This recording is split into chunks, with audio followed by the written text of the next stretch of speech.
Welcome to Kids Recall. In today's video, we'll be going through the 2013 superhero movie, Thor The Dark World. It's time to recall. Let's get started. Turn on subtitles and spoilers ahead. The movie begins with a great battle taking place eons ago. Fighting this battle is Bor, the father of Odin, against a dark elf called Malekith.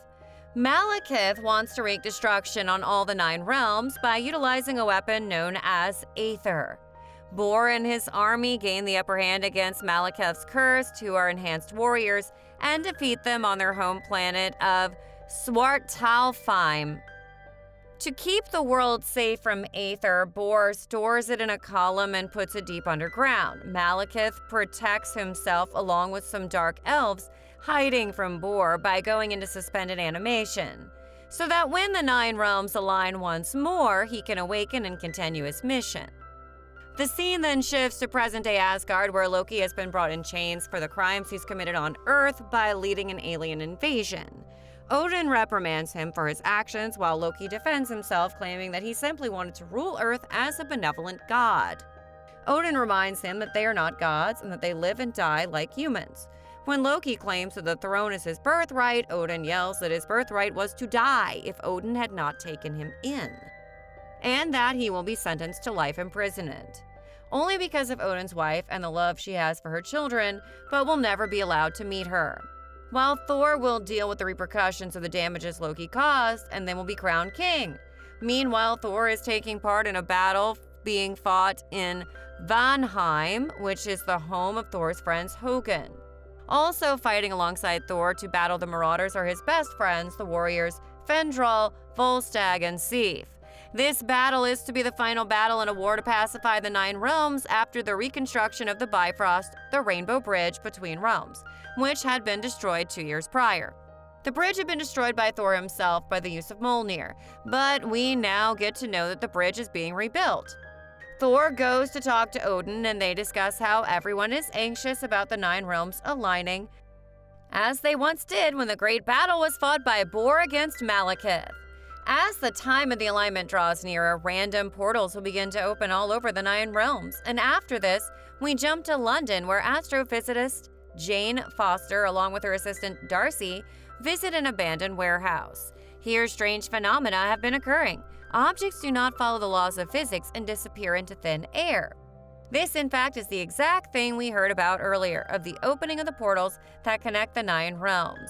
Everyone begins to have fun throwing objects, and Jane wanders off a bit, following some readings on a device that she has. She follows it to a corridor where she gets sucked into a portal and ends up in a dark place, which we know as Svartalfheim. And, of course, there is the Aether, put into a column by Bor himself. Confused and scared, Jane gravitates towards the column with the glowing red light and observes a black liquid matter inside. The matter approaches her and, unbeknownst to her, stores itself inside her, and after this, Jane collapses. The Aether's awakening also awakens Malekith's ship, and inside it, he and his men. In the next scene, we meet Heimdall, who is the guardian of the Bifrost. He's an extremely powerful man and observes and listens to everything and everyone in the 9 realms. When Thor visits him, Heimdall and Thor begin to talk about the convergence, which will align the 9 realms. And as they talk, Thor asks Heimdall about Jane. He tells Thor that Jane is fine and very clever, and she's also unknowingly studying the convergence. But while talking, Heimdall pauses and says that he suddenly can't see Jane anymore. Worried, Thor immediately travels to Earth. By this time, though, Jane has returned from Svartalfheim, and Darcy informs her that she's been gone for hours. Jane spots Thor and goes over to him. Jane gives him a sound slap upon seeing him, angry that he returned after so long. But before their conversation can advance, Darcy comes to tell Jane that the police have arrived and they're being arrested. When Jane goes to talk to them, they begin to question her and are about to arrest her for trespassing on private property. But upon touching her, there's a significant blast that emanates from Jane, throwing everyone back. Thor immediately comes to her and takes her back to Asgard, while the Asgardian healers can detect something in Jane, but say that they don't know how to treat her. Odin arrives, angry that Thor has brought a human to Asgard, and orders his guards to take Jane back to Earth. This causes another blast, and Odin realizes that the issue is not as simple as he first thought. He recognizes the Aether and tells Thor about the dark matter that the Dark Elf Malekith weaponized and used to cause destruction until he was defeated by Odin's father. He tells him that the Aether seeks a host to draw from their life force, and if Jane continues to be that host, the Aether will eventually kill her. In the next scene, we see Malekith arrive in Svartalfheim and find that the Aether is gone. He thus prepares his army, turning his lieutenant Algrim into a superpowered warrior as well, called Curse, and turns his course towards Asgard. In Asgard, we see Loki conversing with his mother, the Queen, and she gives him sage advice which he does not wish to accept. On the other hand, Thor shows Jane around, and they get to share an intimate moment before the Queen arrives and introduces the two of them. During all this, Malekith arrives on Asgard and begins his attack. A battle breaks out all over the place as Malekith attempts to capture Jane. He finds her with Frigga, the Queen, who puts up a good fight and has her blade at his throat when Algrim arrives to capture her from behind. When Malekith goes over to Jane and tries to take the Aether from her, we find out that she's just an illusion. When Freya refuses to tell him where Jane is, Algrim kills her with his sword. Thor arrives, but he's too late. He manages to injure Malekith with lightning and attempts to stop him and Algrim, but they get away. In the aftermath of the attack, a grand funeral takes place to put the Queen to rest, along with those who fell in the fighting. Freya is put on a boat and set free as Odin shoots an arrow himself to light up her funeral pyre. Everyone watches the boat go over the waterfall, and we see that Loki is still in his cell, helpless and grieving. We then have a scene where we see Jane's mentor, Dr. Erik Selvig, theorizing about the convergence but being locked away in a mental facility. Back on Asgard, Odin has Jane put in confinement, which angers Thor. He goes to talk to his father and proposes that it's too dangerous for Wade to Malekith to come for the Aether again, as they cannot track him and Asgard is entirely defenseless. Thor proposes that he take Jane to Svartalfheim and lure Malekith out. When he takes the Aether from Jane, it would be vulnerable, and it would be the perfect time to attack and defeat Malekith once and for all. But Odin thinks it's too much of a risk and refuses. Desperate to save Jane, Thor comes up with a plan to break her out of prison, with Heimdall distracting Odin for them. Thor first goes to free Loki from his cell, as Loki knows of secret portals that could transport Foster to another world, drawing Malekith away from Asgard. He promises Loki the vengeance he wants to carry out in exchange for Freya's death, and Loki agrees. With help from Sif, Frandral, and Volstagg, Thor, Foster, and Loki hijack a downed Dark Elf ship and make their way out of Asgard and to a hidden portal that teleports them to Svartalfheim. As they make their escape, however, Foster's body is slowly being infested by the Aether and it's draining her of life. The trio lands in the wastelands of Svartalfheim, and by then Foster's body has completely channeled the Aether, enhancing her perceptions but weakening her physically. Malekith senses the Aether's transfer and confronts the trio in Svartalfheim. And at that moment, Loki appears to betray Thor, cutting off his hand and giving Foster to Malekith willingly. Loki tells Malekith that in return for the Aether, he wants a front row seat to watch Asgard's destruction.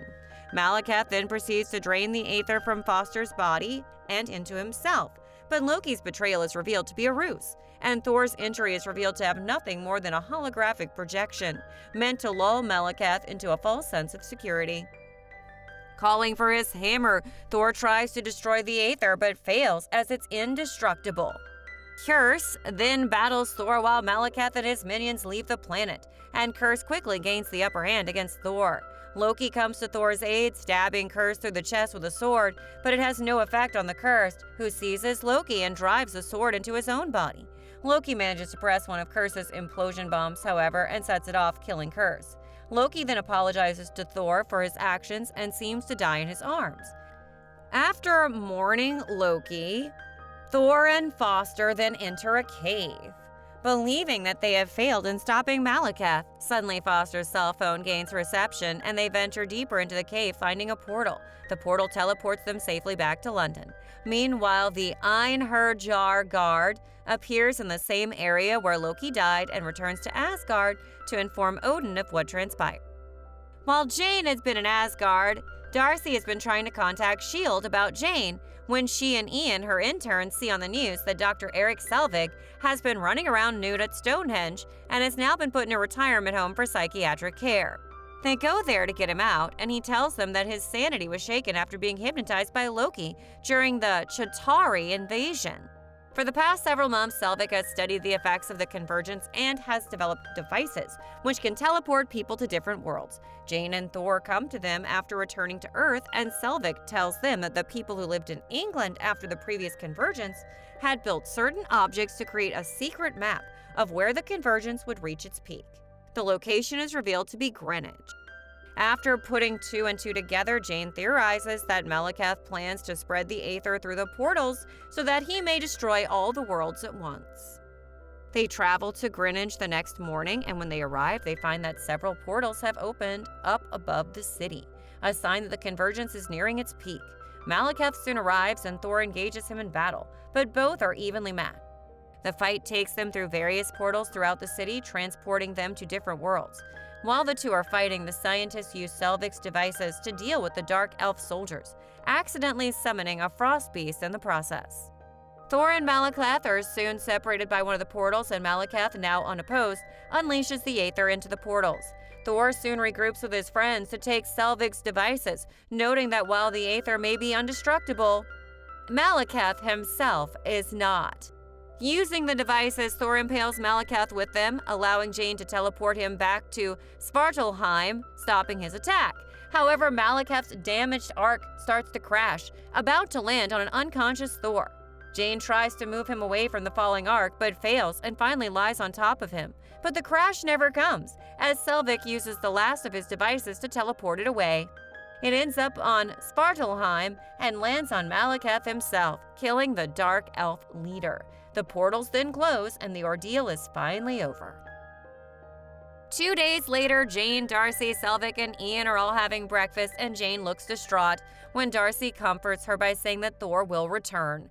Although the last time he had left her, he had returned after 2 years, Selvig asked Jane if Thor said anything before leaving. And she says that he said he had some things to sort out with his father, as they had committed treason on their way out. And besides, it had only been 2 days, so Jane is still feeling optimistic. But on the other hand, Thor returns to Asgard, where Odin congratulates him on his victory despite the crimes he committed to do so. Odin asks him what he wants, and Thor replies that he wants his life. He wants to live a life where he is a good man and will protect Asgard until his last breath. But he does not want the burden of a crown. He does not think he'll ever be ready for that. He believes that Loki had a better understanding of rules and laws than he ever did, and now love and sacrifice have changed him too much to want to rule. Odin shakes his head at this predicament, saying that he had one son who wanted the throne too much and the other who refused to have it. What of his legacy, he asked, and Thor replies that Loki died with honor and he wants to live the same way. Is that not legacy enough? Thor thanks his father for his leave and then proceeds to leave Asgard to reunite with Jane on Earth. But as he leaves, Odin is revealed to be Loki, having faked his death and usurped Odin's throne. He laughs, thanking Thor as the movie ends. In the mid-credit scenes, Sif and Volstagg hand over the captured Aether to Tanalir Tyvin, known as the Collector. Tyvin appears eager to take it, but is curious as to why the Asgardians don't just keep it secured in their own vault. Volstagg explains that the Tesseract is already on Asgard and that to keep 2 Infinity Stones in the same place would be unwise. As they leave, the Collector remarks, 1 down, 5 to go. The post-credits scene shows Jane sitting alone in a kitchen moping. There is a loud sound and Thor returns to Earth. Jane runs out to meet him and they kiss, finally together. Unbeknownst to them, the frost beast that was teleported to Earth during the convergence is still running rampant through London, chasing a flock of birds. Thanks for watching. Please like, subscribe, and click the bell icon to get new movie recaps.